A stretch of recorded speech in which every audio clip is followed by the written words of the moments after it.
We all know about the brave women who led the way in the civil rights movement, like Rosa Parks and Angela Davis, but here are some brave women you may not know about.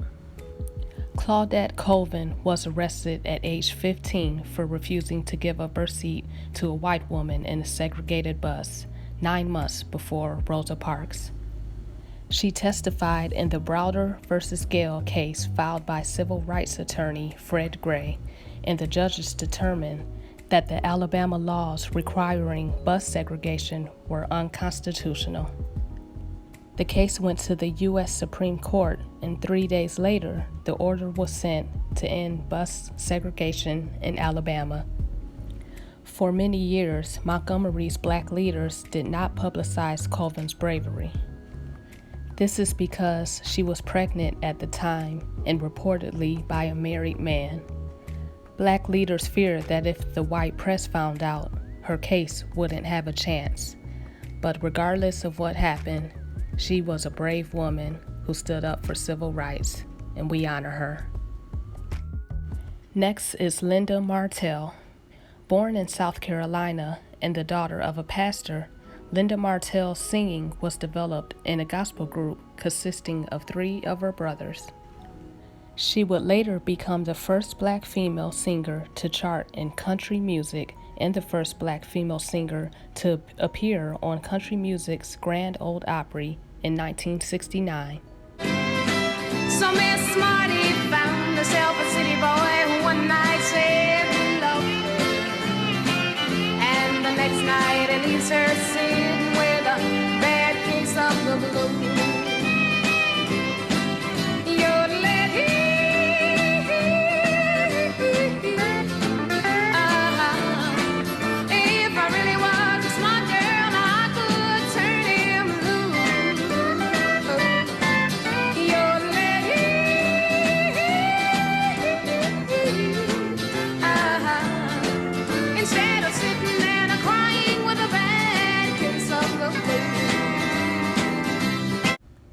By achieving this, she tore down a major barrier between black and white society in the country music field.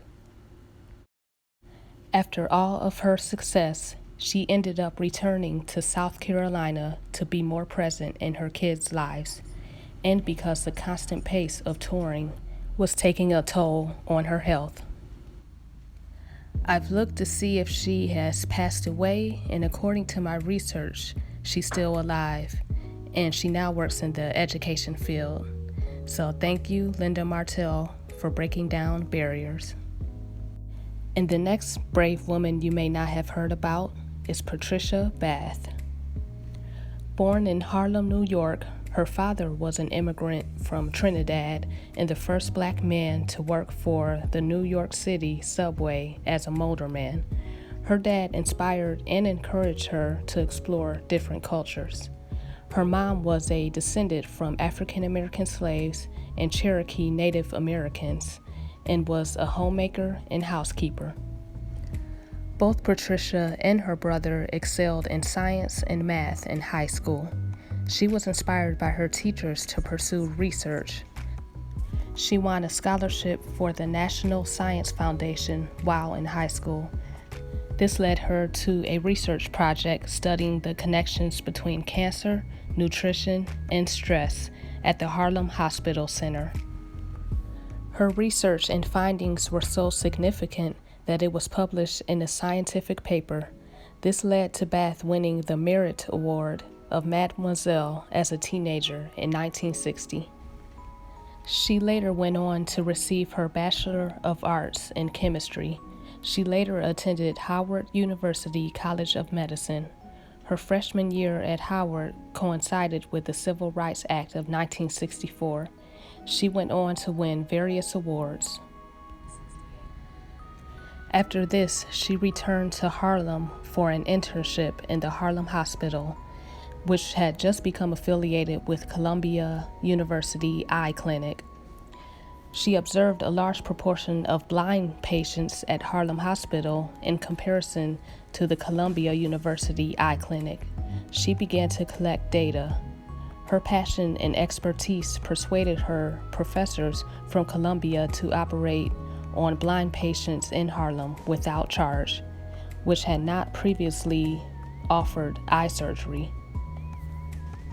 She was proud to be on the Columbia team that performed the first eye surgery at Harlem Hospital in November 1969. She became the first African American to serve her residency in ophthalmology from 1970 to 1973. You go, girl. And next is this beautiful woman right here. Excuse me if I pronounce her name wrong. Wangari was the first African woman to win the Nobel Peace Prize. She grew up in Kenya with her family and later moved to a boarding school at age 11, where she learned to speak fluent English and became Catholic. She was involved with the Legion of Mary, whose members attempted to serve God by serving fellow human beings. She completed her studies in 1956 and was rated first in her class. In 1960, she was one of 300 Kenyans selected to study in the United States at Benedictine College in Kansas, where she majored in bio. Later, she founded the Green Belt Movement in 2004. This was an organization which aims at organizing women in Kenya to plant trees, combat deforestation, generate income, and more. She went on to receive the Nobel Peace Prize for this movement. She was also the first woman in East and Central Africa to earn a doctorate degree. She became chair of the Department of Veterinary Anatomy and associate professor in 1976 and 1977. She was the first woman to have these positions in the region. Congrats to this powerful woman committed to making change. Next is Barbara Smith Conrad. She was an internationally acclaimed opera singer. Born in Texas, she was interested in music from an early age and performed with her siblings in their Baptist church. She entered the University of Texas at Austin in 1956 as one of the first class of African American undergraduates. While in college, she was cast in a student production called Dido and Aeneas. She was paired with a white man as her love interest. Fear of the interracial publicity ultimately resulted in her losing the role 2 weeks before the opera was set to open. Protests from student and local media led this incident to be picked up by Time magazine. This coverage led actor Harry Belafonte to offer to pay Conrad's way in any institution of her choosing. Conrad, who advocated for integration in her university, decided to remain there and later graduated with a Bachelor of Music. After graduation, she went on to sing with the Metro Opera in New York for 8 years. Amazing grace, amazing grace. Woo!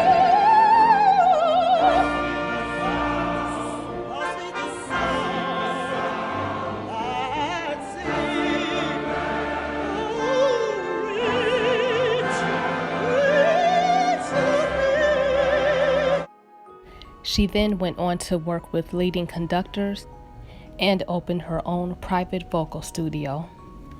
Barbara Smith broke down boundaries with grace and class. And last but not least, the next brave woman who broke down boundaries in the civil rights era was Daisy Bates. When Daisy Bates was 3, her mother was killed by 3 white men. This made an emotional and mental impact on her. This forced Bates to confront racism at an early age, and this led her to dedicate her life to ending racial injustice. Later in life, Bates and her husband started their own newspaper. The Arkansas Weekly was one of the only African American newspapers dedicated to the civil rights movement. Bates also worked with local civil rights organizations. She served as the president of the Arkansas chapter of the NAACP. Her work with the NAACP made her a household name and transformed the civil rights movement. In 1954, the Supreme Court ruled segregated schools unconstitutional. After the ruling, Bates began gathering African American students to enroll at all-white schools. There was a backlash, as expected, and often the white schools refused to let black students attend. Bates used her newspaper to publicize the schools who did not follow the law, and she kept pressing forward. The NAACP looked to Bates to plan the strategy and organize the Little Rock Nine. The rest is history. Well, I hope you enjoyed this video, and I can only cover a few women, but there were so many in the fight for civil rights for all of us. So I hope you enjoyed. If you did, please like, share, and subscribe. Take care.